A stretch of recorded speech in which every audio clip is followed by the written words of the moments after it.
orang-orang yang kalah itu harusnya sudah kasih pidato pengakuan. Kasih pidato pengakuan kekalahan, bukan malah mencoba untuk membuat hiruk pikuk, ya, apalagi kemudian mencari jalan lain di luar prosedur yang diberikan. Kalau sengketa hasil pemilu kan dan pelanggaran-pelanggaran itu prosedurnya sudah diberikan, ya, pelanggaran lewat Bawaslu, ya, kalau ada persengketaan hasil lewat Mahkamah Konstitusi. Tapi tampaknya dua pihak yang kalah tidak mau untuk menjalani prosedur itu. Mereka malah ingin mengalihkan prosedurnya ke proses politik. Kalau ke proses politik itu sebenarnya bukan pemilunya yang memenangkan Prabowo Gibran yang akan mereka utak-utik, ya, yang akan mereka utak-utik adalah pemerintahannya Pak Jokowi. Jadi kalau bisa Pak Jokowi tetap berusaha untuk dimakzulkan, berusaha untuk diturunkan, ya, karena ada hak angket yang ingin mereka coba. Walaupun menurut saya hari ini itu sama sekali tidak mendapatkan dukungan dari masyarakat. Karena masyarakat akan mengait-ngaitkannya dengan kekalahan pemilu. Ini karena kalah pemilu aja bikin angket nih. Coba menang pemilu, tentu mereka nggak akan bikin angket. Kami sudah muak dengan pemilu curang. Kami datang ke sini sebagai rakyat sipil bergerak. Kami cinta yang namanya keadilan. Kami cinta namanya perubahan. Kami muak dibohongi, dicurangi. Dengan siapa? Tanyakan sendiri dengan hati kalian. Pengen perubahan, tapi kalau diajak bergerak untuk menegakkan keadilan di kantor KPU, KPU itu curang. Saya tanya kepada KPU, goblok nggak? Goblok apa enggak? Tolol apa goblok? Ngakunya insinyur, ngakunya profesor, tapi diajak jebun neraka. Dia mau dengan money dan jabatan yang terjual belikan negara kita oleh siapa? Komunis Cina. Ini fakta. Kalian gak usah takut menyampaikan kebenaran. Kalian gak usah takut. Yang hak katakan hak, batil katakan batil. Allahu Akbar. Allahu Akbar. Tapi kan itu quick count, belum real count. Ya nggak apa-apa. Kalau tidak percaya dengan sampel, jangan periksa darah lagi di lab. Karena laboratorium itu kalau periksa hanya satu tetes darah.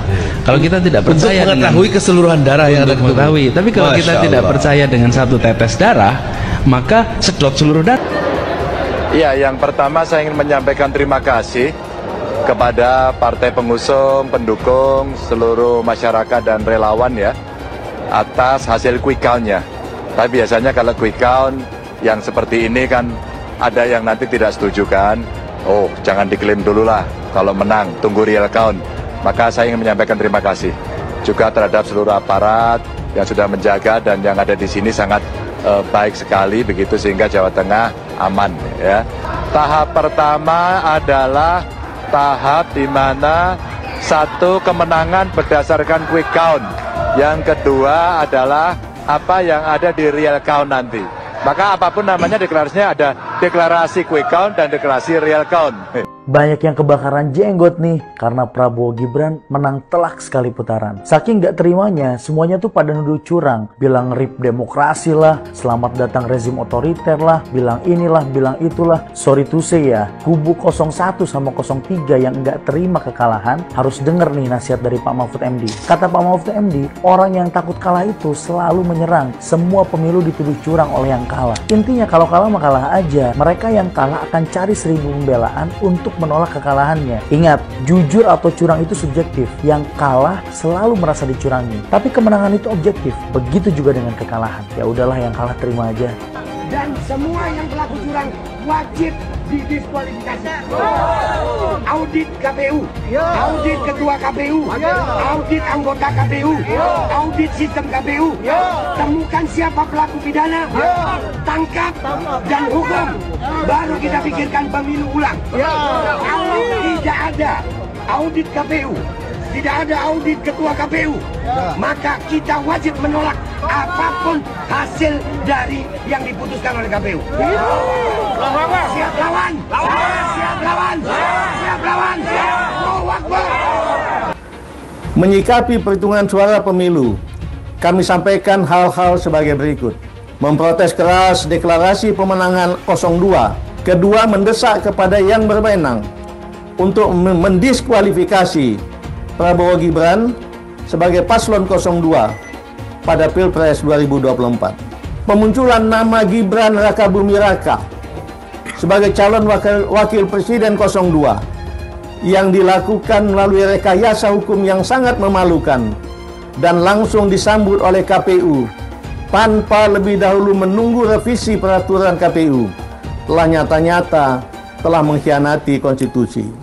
Presiden yang nyata-nyata bersikap cawe-cawe terhadap pelanggaran pemilu 2024 dengan mengerahkan aparat pemerintah mendukung pemenangan paslon 02 sangat menodai demokrasi di Indonesia.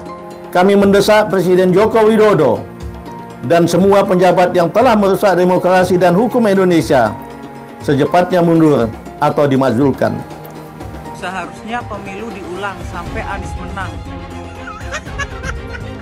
Catat ya, tahun 2024 pasti ada yang menuding KPU itu curang. Pilpres, apakah curang? Pilpres juga ada curang, tapi itu di bawah, bukan kontestan, bukan pemerintah. Di bawah, dan sama-sama curang. Oleh sebab itu di Pilpres itu, kalau kecurangannya tidak signifikan, curang 10.000 suara. Terbukti, nah, yang satunya curang juga 5.000 suara. Apakah pemilu batal? Nggak bisa, kalau nunggu pemilu bersih, pemilu nggak akan selesai. Oleh sebab itu yang curang-curang itu diselesaikan melalui hukum pidana. Curang, bawa ke pengadilan, terbukti 500.000 dia curang, tetap menang dia. Karena 500.000 ini kalau diberikan ke saya, tetap kalah 4 juta. Tapi apakah yang curang 500.000 itu dibiarkan? Tidak, itu ke pengadilan pidana. Paslon Prabowo Gibran menang sekali putaran.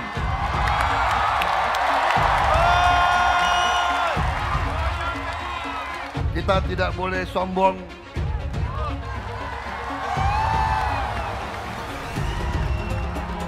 Kita tidak boleh jumawa.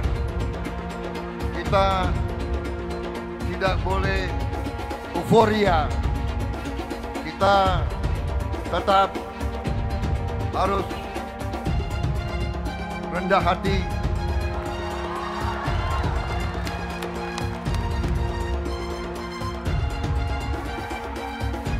Kemenangan ini harus menjadi kemenangan untuk seluruh rakyat Indonesia.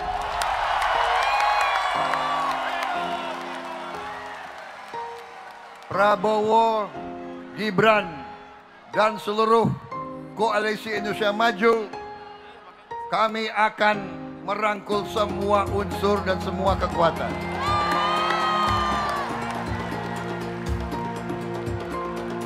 Kami akan menjadi presiden, wakil presiden, dan pemerintah untuk seluruh rakyat Indonesia. Berkali-kali saya tegaskan, saya akan memimpin bersama saudara Gibran, akan mengayomi, akan melindungi, akan membela seluruh rakyat Indonesia.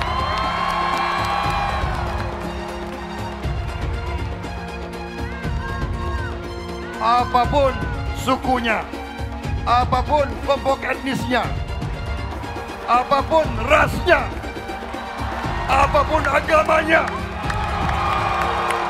apapun latar belakang sosialnya, seluruh rakyat Indonesia akan menjadi tanggung jawab kami untuk menjaga kepentingannya. Saya juga secara pribadi ingin segera sowan ke paslon nomor 1,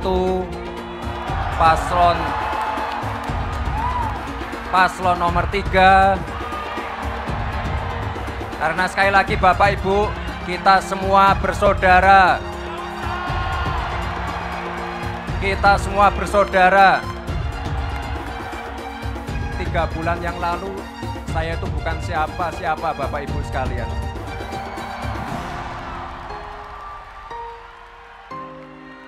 Saya masih dikatain plonga-plongo, dikatain Samsul, dikatain takut debat.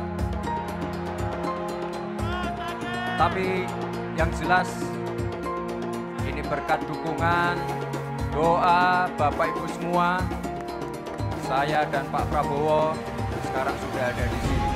Teman-teman, saya harus bilang bahwa orang-orang yang semakin panik dengan tingginya approval rate atau tingkat kepuasan publik terhadap Pak Jokowi semakin hari semakin biadab. Di jagat dunia maya, ramai mereka sebut Pak Jokowi sebagai pengkhianat, pembohong, dan lain-lain. Ramainya upaya pembusukan kepada Pak Jokowi yang saya duga adalah sebagai upaya elektoral untuk menghentikan fenomena tingginya approval rate Pak Jokowi. Dinyinyirin seolah Pak Jokowi membagikan bansos untuk meningkatkan tingkat kepuasan masyarakat. Padahal saat menyusun program bansos, setidaknya 8 kementerian itu dilibatkan. Bahkan kebutuhan akan bansos ini dikaji secara teknokratik oleh Bappenas, dianalisis perspektif keuangannya oleh Kementerian Keuangan, lalu disetujui oleh DPR RI yang lintas fraksi. Saat itu nggak diributin, bahkan disetujuin. Lalu kenapa sekarang diributin? Ya program bansosnya diributin, ya Pak Jokowi yang bagiin langsung bansosnya juga diributin. Ya karena yang ributin ini dulu belum merasakan dampak elektoral dari pecah kongsi dengan Presiden Jokowi.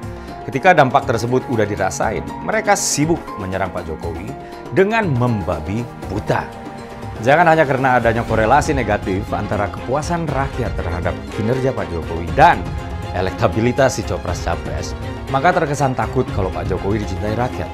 Bahkan mereka nggak ada yang bisa buktiin semua tuduhan yang mereka tembakin ke Pak Jokowi. Justru dari kubu mereka lah yang pernah terbukti melakukan kecurangan. Pidatonya Pak Guntur ya, banyak yang kritik tuh. Kalau Ganjar menang gampang itu Jokowi diapa-apain. Saya ngomong, banyak yang kritik, wah dia apa-apain itu maksudnya apa? Jokowi itu mau kita apain, kita nantilah. Ada yang minta pemakzulan, ada yang minta ini, minta itu.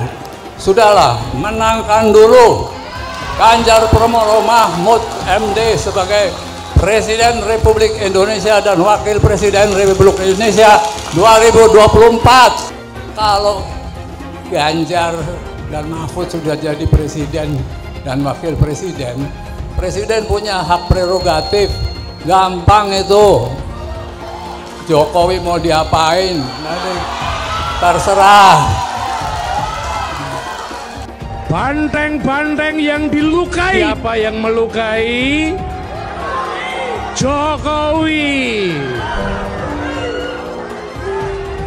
Asuo, asuo, asuo. Membiarkan emak-emak dan ibu-ibu untuk melahirkan anak-anak yang tidak berakhlak itu adalah satu dosa besar kepada bangsa ini. Dikasih obat apa sih Pak Mahfud, kok makin kesini makin kesono? Pak, itu bukan pertanyaan receh. Justru Anda yang terlihat recehan sekarang. Satu Indonesia ini juga paham kalau Anda itu hanya ngerti dan jagonya di bidang hukum, yang lain kagak ngerti apa-apa. Jadi bilang aja emang Anda nggak ngerti. Lalu, saya juga bingung nih, kenapa selama debat kemarin, Anda seakan-akan ingin menjatuhkan pemerintahan yang sekarang ya, di mana Anda itu ada di dalam pusaran sana. Ngapain juga Anda tanya-tanya, kenapa Pak Jokowi kok impornya jadi tambah besar? Kan lu ada di pemerintahan itu, kenapa kemarin nggak ngomong? Kok kenapa sekarang baru bunyi? Kenapa juga baru ngomong, hukum di Indonesia tumpul ke atas dan tajam ke bawah? Kan lu polhukamnya, gimana sih? Lu yang receh. Pak Mahfud kan nggak ada yang menyelesaikan masalah. Anggotanya mengeluh-mengeluh semua kok. Bagaimana? Jadi jangan terlalu banyak bikin tim itu ya kan. Tetapi kan eksekusinya seperti apa? Satu aja nggak bisa diselesaikan, apalagi banyak. Kalau ada yang tiba-tiba bicara soal etika, adab, moral, apapun itu, sodorkan cermin sama mereka. Menurut saya Gibran tidak ingin sedang merendahkan siapapun. Inilah Mas Gibran kemarin itu entah disengaja atau tidak, tapi dia hadir memberikan kaca buat kedua pasangan lainnya. Bahwa apa yang kalian lakukan kemarin, bahwa apa yang kalian bangga-banggakan kemarin, ketika itu menimpa kalian, nggak enak perasaan kalian kan? Ketika kalian dijelaskan bahwa ini tidak etis, ini tidak beradab, kalian punya 1000 pembelaan. Maka ketika kalian bilang Mas Gibran tidak beretika dan tidak beradab, kita juga bisa punya 1000 pembelaan. Ternyata yang dianggap tidak beretika itu adalah ketika Mas Gibran itu begini-begini karena dia sebenarnya ingin mengekspresikan jawabannya itu belum ketemu, Prof. Mas Gibran itu berkali-kali, lebih dari sekali ketika habis menjawab Caimin gitu misalnya ya. Dia berkali-kali begini dan juga mengucapkan mohon maaf ya kalau sampai ada kata-kata yang misalkan nggak berkenan. Pertanyaannya yang masuk akal, jangan seperti orang bodoh. Gibran bodoh dan menganggap saya juga bodoh, dikiranya bisa dikerjain kayak gitu kan. Jadi Mas Gibran itu dilatih agar gini-gini biar mempermalukan saya gitu. Dari apaan, Bob? Padahal yang dilihatkan Mas Gibran tuh nada isinya, sehingga saya katakan ini pertanyaan receh. Itu kan secara akademis untuk anak SD kelas 3. Maka saya katakan tidak layak dijawab untuk sebuah forum terhormat. Betul. Maunya mempermalukan kan, sepermalukan balik pelatih. Betul. Saya sudah berdiskusi dengan ratusan orang pandai, selalu memuaskan. Tapi yang paling sulit itu berdiskusi dengan orang bodoh. Bagaimana cara mengatasi greenflation? Apa sih inflasi hijau? Itu kan ekonomi hijau. Saya lagi nyari jawabannya Prof. Mahfud. Saya nyari-nyari di mana ini jawabannya. Kok nggak ketemu jawabannya? Saya tanya masalah inflasi hijau kok malah menjelaskan ekonomi hijau. Ini tadi tidak saya jelaskan karena kan beliau kan seorang profesor. Sesuai dengan Oke, aturan. Greenflation adalah inflasi hijau.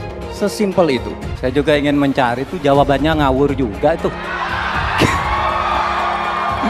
Gila ini. Ngarang-ngarang ndak karuan, mengkaitkan dengan sesuatu yang tidak ada, gitu ya. Begini loh, kalau akademis itu gampangnya kalau bertanya yang kayak gitu-gitu tuh recehan, gitu. Recehan. Oleh sebab itu tidak layak dijawab menurut saya. Dan oleh sebab itu saya kembalikan saja ke moderator. Ini tidak layak dijawab pertanyaan kayak gini.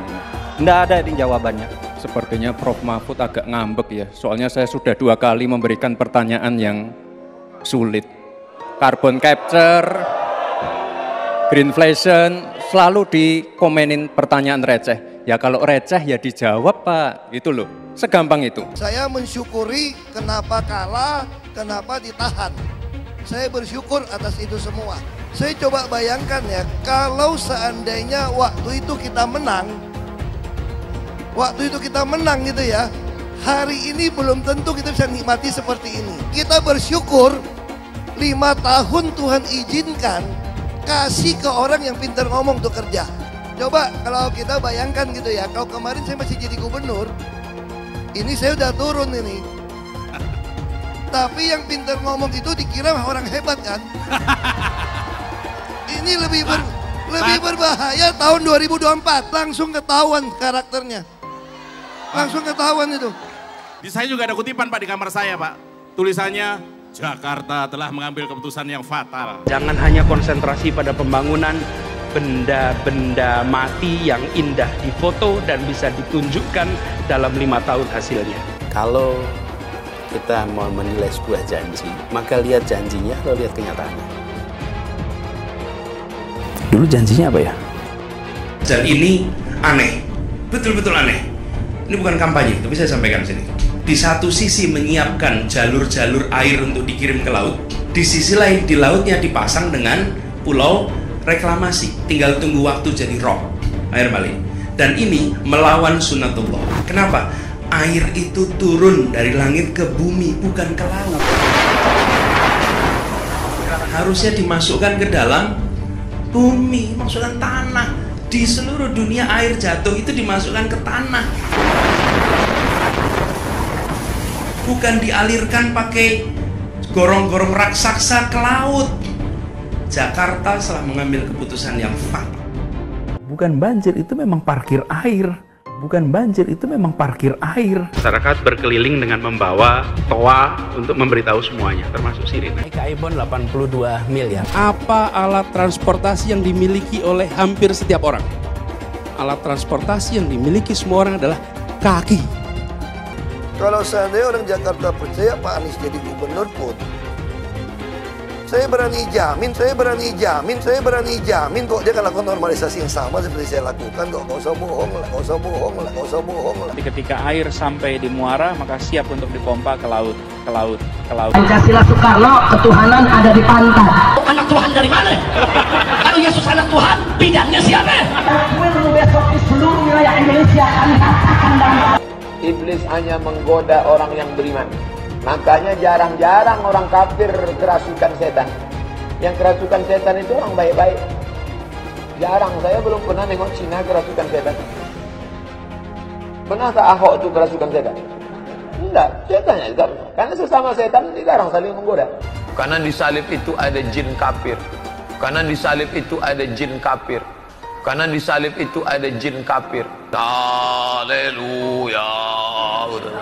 Kepalanya ke kiri apa ke kanan? Kepalanya ke kiri apa ke kanan? Tetap percaya salib itu lambang mulia, bukan jin. Kok ketawa? Aku nggak nyindir siapa-siapa loh. Anies merupakan antitesis daripada Pak Jokowi. Antitesis artinya bertolak belakang dengan Jokowi. Anies sudah menyatakan tidak akan melanjutkan semua program dari Pak Jokowi. Jadi semua pembangunan yang dilakukan oleh Pak Jokowi akan dihentikan oleh Anies jika Anies menjadi presiden. Lagi pula Anies didukung oleh khilafah dan pendukung Anies adalah ormas seperti FPI dan HTI. Apa kita mau FPI dan HTI kembali di Indonesia jika Anies memimpin? Anies juga dikenal sebagai bapak politik identitas yang menghalalkan segala cara untuk menggapai kekuasaannya, termasuk menggunakan politik identitas berbasis agama. Lihatlah di kasus Ahok waktu itu. Kita sudah bisa melihat hasil kerja Anies selama 5 tahun di Jakarta. Tidak ada satupun janji yang dipenuhi dan tidak ada kinerja yang bisa dibanggakan. Dari DP 0%, OKOC, kelebihan bayar, Formula E, banjir, sumber resapan, jalan rusak, dan gonta-ganti nama jalan. Lihatlah rekam jejak Anies selama 5 tahun. Bayangkan Indonesia ke depan jika dipimpin oleh Anies. Dan bayangkan jika Anies menang. HTI dan FPI, ormas khilafah yang dibubarkan itu akan dikembalikan oleh Anies. Apakah kita mau Pancasila diganti jadi khilafah? Perkataan Ahok sudah terbukti dan Jakarta sudah menjadi korban. Jangan biarkan Indonesia menjadi korban kibulan Anies Baswedan. Umat minoritas, terutama kaum Tionghoa, tidak akan memilih Anies Baswedan. Prabowo memenangkan peperangan terbesarnya dia. Ya, peperangan untuk menjadi Presiden Republik Indonesia. Dia kalah berkali-kali. Pak Prabowo aja itu sudah dari tahun 2004 ingin mencoba jadi calon presiden. Ketika beliau ikut dalam konvensi Golkar, bahkan di konvensinya aja kalah. Ya. Tahun 2009 beliau menjadi calon wakil presiden berpasangan dengan Ibu Mega. Kalah. Tahun 2014, tahun 2019 beliau jadi calon presiden. Kalah juga. Dan tahun 2024 berkat kesabaran yang panjang, kesabaran yang mungkin kita-kita nggak punya itu. Seluruh pollster, ya, pollster yang bekerja untuk Anies misalnya kayak PRC, pollster yang bekerja untuk Mas Ganjar misalnya, Carta Politika atau SMRC, pollster yang ada di tengah maupun pollster yang bekerja untuk Pak Prabowo, bahwa nanti hasilnya KPU tidak akan berbeda jauh dengan hasil yang dikeluarkan oleh pollster tentang angka-angka quick count itu. Jadi pemenang Pilpres adalah Prabowo Gibran, begitu versi quick count. Kalau ada yang meragukan versi quick count ini, ya biarkan saja, kasih mereka waktu lah. Kenyataan ini pasti tidak menyenangkan buat mereka, tapi kita harus beri mereka waktu untuk bisa menerima kenyataan ini. Jadi begitulah ya, hikmah dari penantian-penantian panjang yang berdasarkan keyakinan akhirnya berbuah manis. Ya, orang akan berjuang untuk keyakinan dia itu. Dan keyakinan Prabowo untuk membawa Indonesia menjadi negara besar, menjadi macan Asia, sampai sekarang tidak berubah sedikit pun. Saya tidak mau mengatakan ini hanya sekedar ambisi. Karena kalau hanya sekedar ambisi, orang pasti ada capeknya. Tapi ini keyakinan nih. Nah, kalau sudah bicara soal keyakinan, orang nggak akan ada capeknya. Jadi selama masih sehat, dia ingin merangkul seluruh rakyat Indonesia untuk bersama-sama membangun Indonesia, membawa Indonesia ke era kemajuan, ya, era negara industri maju. Mas Anies juga mungkin hari ini gagal, ya, tapi menurut saya karir politiknya Mas Anies belum selesai. Mas Anies masih bisa mencoba menjadi calon gubernur sekali lagi. Calon gubernur DKI sekali lagi, dan melihat angka real count itu kan suara Mas Anies di Jakarta masih cukup kuat. Walaupun tidak sampai 50%, tapi kan pendukungnya masih sangat kuat, dan itu bisa menjadi modal dasar Mas Anies untuk bisa lagi maju menjadi calon gubernur. Mungkin kan Mas Anies nggak tahan lama-lama jadi oposisi kan, ya. Mas Anies tidak cukup kuat untuk menjadi oposisi atau tidak cukup kuat lama-lama berada di luar pemerintahan, ya jadi beliau bisa mencoba lagi untuk maju jadi calon gubernur DKI. Siapa tahu tahun 2029 nanti ada peruntungan lagi yang bisa dicoba. Nah, jadi menurut saya kita nggak boleh putus asa. Mas Anies tetap masih punya peluang untuk menjadi calon gubernur sekali lagi, dan tahun 2029 nanti bisa mencoba peruntungan lagi menjadi calon presiden. Dan hikmah-hikmah dari pertarungan Pilpres ini banyak ya. Coba bayangkan, Mas AHY mungkin sempat patah hati, sempat kecewa, sempat marah lah karena tidak menjadi calon wakil presidennya Mas Anies. Tapi coba lihat sekarang, ketika Mas AHY gagal menjadi calon wakil presidennya Mas Anies, sekarang Mas AHY jadi menteri. Jadi menterinya Pak Jokowi. Nah, ini kan latihan ini sebelum jadi menterinya Pak Prabowo nanti. Jadi saya yakin Mas AHY hari ini jadi menteri, dan nanti setelah kabinet barunya Pak Prabowo, Mas AHY juga akan jadi menteri. Coba bayangkan kalau Mas AHY jadi calon wakilnya Mas Anies kemarin. Mungkin sekarang udah ngelamun-ngelamun aja Mas AHY. Ya kan? Walaupun punya partai misalnya, tapi mungkin lebih banyak ngelamunnya daripada beraktivitasnya. Belum dilantik aja presiden barunya, Mas AHY sudah dapat jabatan sebagai menteri. Sebaliknya Mas Sandiaga Uno mungkin gigit jari gitu kan. Ya, betapa beliau sangat ingin jadi calon wakil presiden, dan kemudian keluar dari Partai Gerindra, bergabung dengan Partai Persatuan Pembangunan, berharap bisa jadi calon wakil presiden. Akhirnya nggak jadi juga calon wakil presiden. Akhirnya sekarang juga menjadi bagian dari barisan orang yang kalah, dan mungkin nanti ketika kabinet berikutnya tidak lagi menjadi bagian dari kabinet. Ya, apa boleh buat. Ya, kalau menurut saya orang-orang yang kalah itu harusnya sudah kasih pidato pengakuan. Kasih pidato pengakuan kekalahan, bukan malah mencoba untuk membuat hiruk pikuk, ya, apalagi kemudian mencari jalan lain di luar prosedur yang diberikan. Kalau sengketa hasil pemilu kan dan pelanggaran-pelanggaran itu prosedurnya sudah diberikan. Ya, pelanggaran lewat Bawaslu. Ya, kalau ada persengketaan hasil lewat Mahkamah Konstitusi. Tapi tampaknya dua pihak yang kalah tidak mau untuk menjalani prosedur itu. Mereka malah ingin mengalihkan prosedurnya ke proses politik. Kalau ke proses politik itu sebenarnya bukan pemilunya yang memenangkan Prabowo Gibran yang akan mereka utak-utik. Ya, yang akan mereka utak-utik adalah pemerintahannya Pak Jokowi. Jadi kalau bisa Pak Jokowi tetap berusaha untuk dimakzulkan, berusaha untuk diturunkan, ya, karena ada hak angket yang ingin mereka coba. Walaupun menurut saya hari ini itu sama sekali tidak mendapatkan dukungan dari masyarakat. Karena masyarakat akan mengait-ngaitkannya dengan kekalahan pemilu. Ini karena kalah pemilu aja bikin angket nih. Coba menang pemilu, tentu mereka nggak akan bikin angket. Dulu Anies bisa menang karena menggunakan agama dan etnis. Isu agama, ras, dan antar golongan dinikmati oleh relawan Anies. Saat itu Anies didukung oleh FPI, HTI, dan pengasong khilafah lainnya.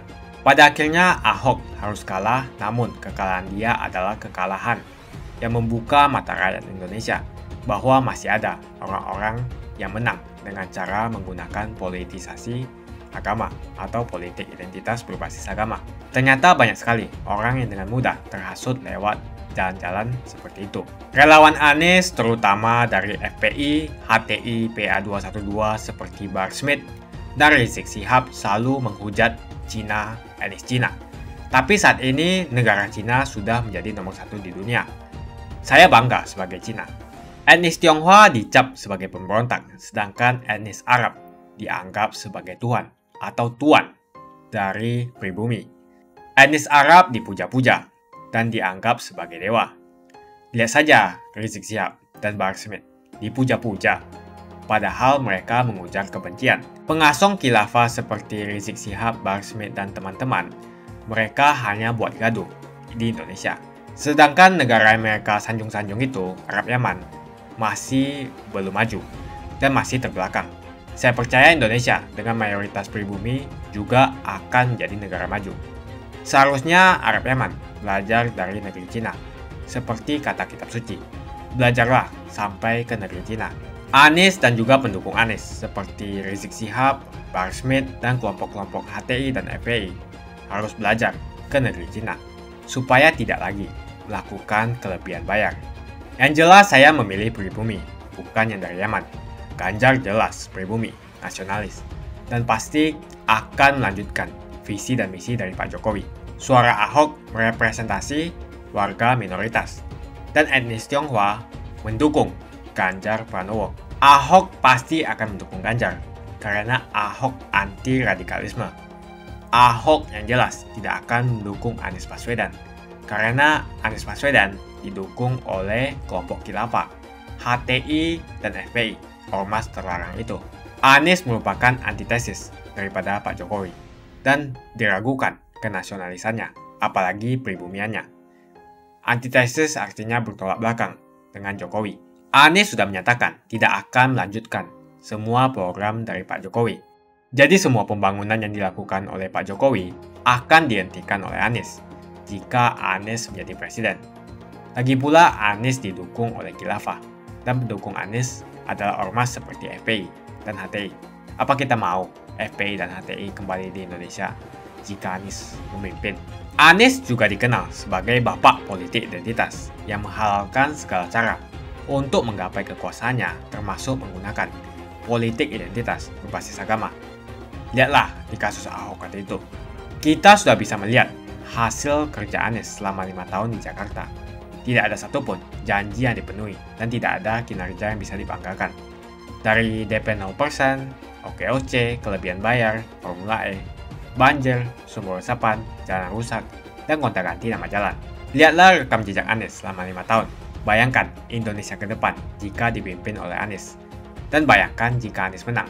HTI dan FPI, ormas khilafah yang dibubarkan itu, akan dikembalikan oleh Anies. Apakah kita mau Pancasila diganti menjadi khilafah? Bagian Indonesia Timur yang mayoritas non-muslim seperti Bali tidak akan setuju dengan khilafah atau sistem khilafah. Mungkin Indonesia akan bubar jika Anies menjadi presiden. Perkataan Ahok sudah terbukti dan Jakarta sudah menjadi korban. Jangan biarkan Indonesia menjadi korban kibulan Anies Baswedan. Umat minoritas, terutama kaum Tionghoa, tidak akan memilih Anies Baswedan. Saya yakin karma Ahok mengejar Anies Baswedan. Dulu Anies memainkan politik identitas kepada Ahok. Sekarang Anies dipertanyakan kepribumiannya karena dia dari Yaman. Itu saja opini saya hari ini. Tuliskan opini kalian tentang Anies Baswedan. Jika kalian setuju dengan pendapat saya di video ini, pastikan kalian menekan like di video ini dan bagikan video ini ke teman dan family Anda supaya mereka semua mengetahui tentang informasi ini.